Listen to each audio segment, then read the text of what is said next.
Myself, Dr. Rohit Bhagaji Kanse. I am MBBS DNB Medicine. I am practicing in Kanse Clinic, Dev Road, PCMC area, Pune. So today we'll be discussing about high blood pressure. What is the reason for the blood pressure is wherever the heart pumps, it pumps the blood to the aorta, and whatever the blood is coming to the coming outside, that creates pressure in the arteries, and that exactly we measure in sphygmomanometer in the form of millimeter of mercury. What exactly counts to the systolic blood pressure is the upper BP, which we normally call, is related to the pumping of the heart. That is the whenever the heart pumps, whatever the pressure comes, that is the up titer is the systolic. And then whenever the heart is in a relatively relaxing phase, that time the lower blood pressure what we count is a diastolic blood pressure. Normal blood pressure what we see is 120/80, which we all know. But when do we start the medicines for blood pressure? So whenever the blood pressure goes above 140/90 millimeter of mercury, and it is on a repeated occasions, that is 2 or 3 different occasions, then only we start medicines. Because on a single reading, if somebody is having stress or anxiety or deprived of sleep, such reasons can, or when patient has taken smoking 30 minutes prior to coming to our clinic, or he has done a hard exercise and he has come to our BP, that single reading might be showing wrong interpretation of his blood pressure, and we cannot rely on a single reading. So how far should be the 3 readings taken? So there is nothing like it should be taken once in a week. It can be taken on 3 different occasions on 3 different days, and if these all 3 readings are above 140/90, we do start with medicines. Nowadays we have, everyone is having blood pressure machine at home also, many of the patients. So some of us whom we are starting new treatment, we ask them to borrow from their friends, or we keep in our clinic some machines and give it to them for digital apparatus, so that they can monitor when they are at relaxed phase at home, and we check the blood pressure, and at home if 3 readings are above 140/90, we start medicines. Because sometimes what happens when patient comes to our clinic, but he is a bit what we say, patient is very much nervous sometimes, that if he comes to the clinic and if doctor says something and if he labels it as a blood pressure, then it can be a problem. So in such cases, we generally, such white coat hypertension, we ask the patient to check the blood pressure at home. So what all things can be done to keep the blood pressure normal, or what are the, first we'll learn the reasons for, what are the reasons for the high blood pressure. So patients, whenever the age is increasing, that can be the reason for high blood pressure. Whenever the age increases, it increases the risk factor for hypertension.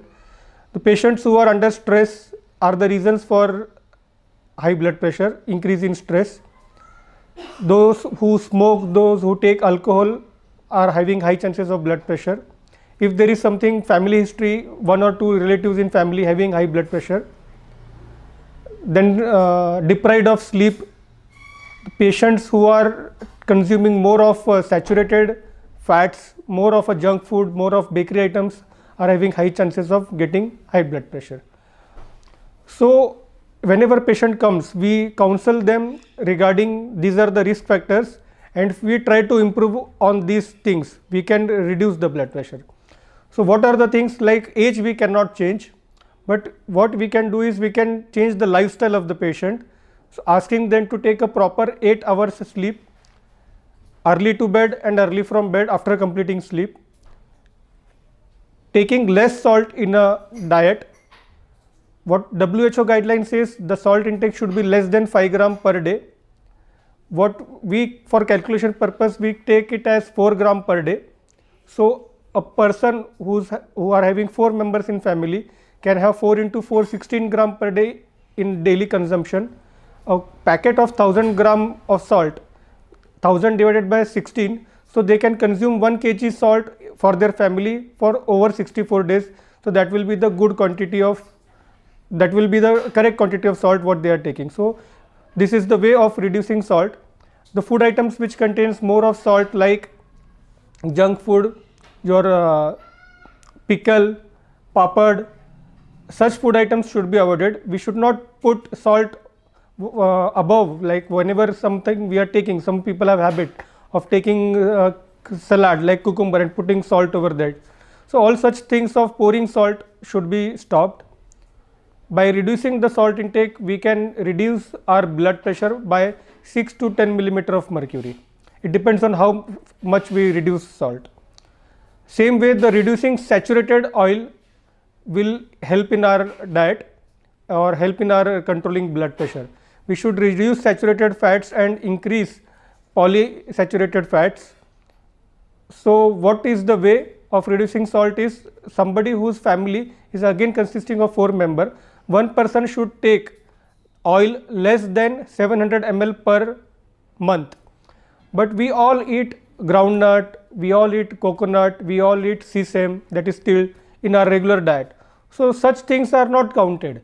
So in such patients who are having high amount of groundnut and coconut in our diet, in such person we say that your oil consumption should be less than 500 ml per person per month. Those who are having a high amount of coconut and groundnut also. So in such families, if 4 members are there, we ask them to reduce oil intake to less than 2 liter per month, so that they can calculate and purchase it accordingly. The oil which they are bringing to their home should be preferably what we call in Marathi kachi ghanicha tel, or in Hindi we call lakdi ghana tel. That is, we should use less amount of, we should not use refined oil that contains more of a chemical, and these lakdi ghana tel, they contains less chemicals. And the oil which is consumed for refined oil, if we take 2 spoons of refined oil, instead of that if we go for lakdi ghana tel, only we need 1 spoon of oil. So automatically the oil consumptions, it gets reduced. People who eat more of a vegetables, more of a fruits, more of a what we call sprouts, they get more amount of potassium in their diet. But diet which is rich in potassium is good for keeping blood pressure under control. It is good for kidneys also. So such healthy diet should be advised to the patient. Along with that, patient should have their own management of stress. They should understand how to reduce their stress level. Suppose if I am bothered about one thing, I should be able to neutralize it on one go. And if I realize that I am not able to neutralize that stress, then I should start ignoring that. Along with that, a healthy lifestyle also contains a regular aerobic exercise in the form of walking, jogging, swimming or cycling for at least 30 minutes in a day. Maximum we can at least in a week, as we know, 7 days. So at least 6 days a week we should have a walk. One day we can have rest. 30 to 45 minutes of walk or regular exercise keeps us healthy. It keeps our heart trained. It keeps our mind fresh. It reduces our fat level. It reduces the chances of obesity, which also is another risk factor for hypertension. So by doing regular exercise, we keep the fat under control. We reduce our weight. We daily, by doing exercise, we train our heart, because if we train our heart on a regular basis, our heart becomes much more stronger. Whatever the pumping capacity of our heart is there, it increases and it gets trained.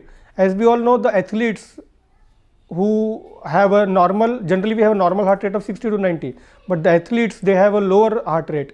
That is because they have a very strong heart because of regular physical activity. So at rest, their heart rate is, even if it pumps 60 times a minute, it is enough to circulate the blood in their body. So this way we can, by regular physical activity, we can keep ourselves healthy. Most important thing is, it is very difficult for regular basis to visit every month or once in 2 months to a doctor for checking only blood pressure. So what we can have a regular checkup at our home by keeping a digital BP apparatus which gives at least a fair idea of what our blood pressure is. So by doing that, whenever we keep our blood pressure, we keep on checking, we know what it is, and whenever it is fluctuating, we can go to our regular doctor. We can meet our physician at least once in 3 months or at least once in 4 months, depending on how much stable your heart rate is, how much it is getting in control. So what are the readings we should take care of? Our systolic blood pressure, that is the upper blood pressure, it should remain around 115 to 135 when we are monitoring at home. And the diastolic blood pressure, what we are checking, it should remain at around 75 to 85 millimeter of mercury. What should be the normal heart rate? It should be around 70 we call. So anything between 60 to 90 is good. Anything very close to 70 to 75 is extremely well. So these monitoring we can do, and if any changes we can meet our regular physician. The medicines which we prescribe, majority of medicines what we give for blood pressure, we ask whenever the single pill is there, we ask them to take in the night time. And whenever the medicine contains some medicines like diuretics we call, which leads to increased urine output for initial 1.5 months, such medicines we ask patient to take in the morning time. Why we ask the medicines to be taken in the night if there is a single pill? Majority of heart attacks which we see are in the night time. Majority of stroke we see are in the night time. Because we say patient coming की रात्री झोपायला जात होते तेव्हा patient तर normal होतं, पण सकाळी उठलं तर त्यांचं एक हात आणि एक पाय उचलत नव्हता. This is what stroke. So majority of times what happens, our naturally nocturnal BP, that is night BP, it drops. Suppose we see in the daytime our blood pressure is normal, blood pressure is 120/80 millimeter of mercury. In the night time the normal blood pressure is 105/70 millimeter of mercury. If sleep time in the night time around 12 to 1 o'clock, if we are unable to keep that blood pressure, then there are high chances of getting stroke or myocardial infarction, that is heart attack. So that's why whatever the best pill is there, we keep it in the night time. Definitely the doctor who is treating you is the deciding person.